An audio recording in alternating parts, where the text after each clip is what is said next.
По словам одной из участниц Алтынаи, искусству вышивания научила ее бабушка.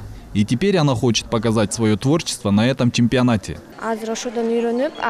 Мне очень нравится вышивание и доставляет некое удовольствие. С ранних лет я занимаюсь этим мастерством. В будущем хочу следовать по стопам своей бабушки и стать искусной мастерицей.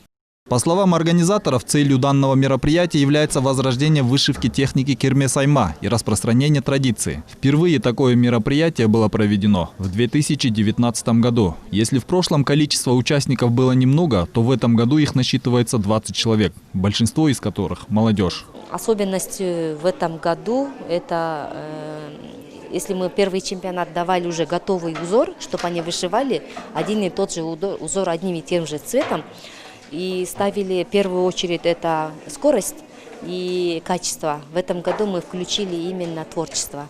И задание дали заранее, чтобы они продумали, что это будет, потренировались.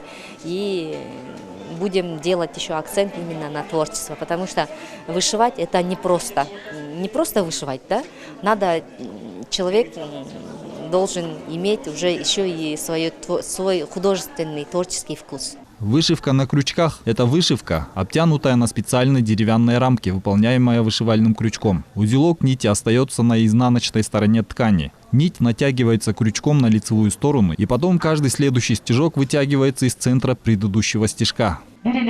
Такой способ вышивки издревле использовали мастерицы-матушки, молодухи и девушки во всех областях Кыргызстана, особенно в долинах Иссыкуля, Нарына, Чуя, Таласа, Чаткала и Токтогула. Растянутая на кирме ткань является для многих вышивальщиц простором для творчества, и они уникальной вышивкой показывали свое особенное мастерство. Все сохранившиеся в истории тучки-изы являются тому доказательством. Последних умелец вышивки на кирме можно сосчитать на пальцах. Их творчество соответствует 1995-2000 годам.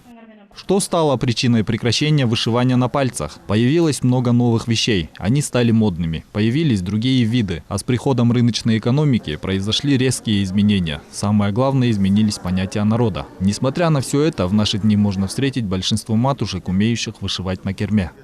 По моему личному мнению, данное мероприятие должно понравиться многим, несмотря на национальную принадлежность. Ведь этот вид искусства передается нам от поколения в поколение. Нас радует и тот факт, что несмотря ни на что возрождается и распространяется одна из традиций кыргызского народа.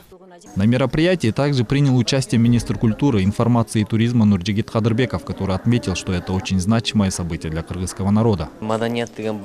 Культуру прежде всего нужно всегда помнить и не забывать свои корни, историю. И особо хотелось бы подчеркнуть тот факт, что Толсун Колкоева специально приехала из Таласской области и обучает вышиванию подрастающее поколение, посредством чего она развивает, сохраняет культурное наследие, традицию и быт кыргызов. Именно таким образом продолжается история и культурное наследие. Стоит отметить, по условиям конкурса каждая участница приносит с собой все необходимое для вышивания. И за отведенное время должна будет начертить орнамент из образца, закрепить ткань на кирме и вышить его. За всем этим процессом будут наблюдать жюри из 3 человек.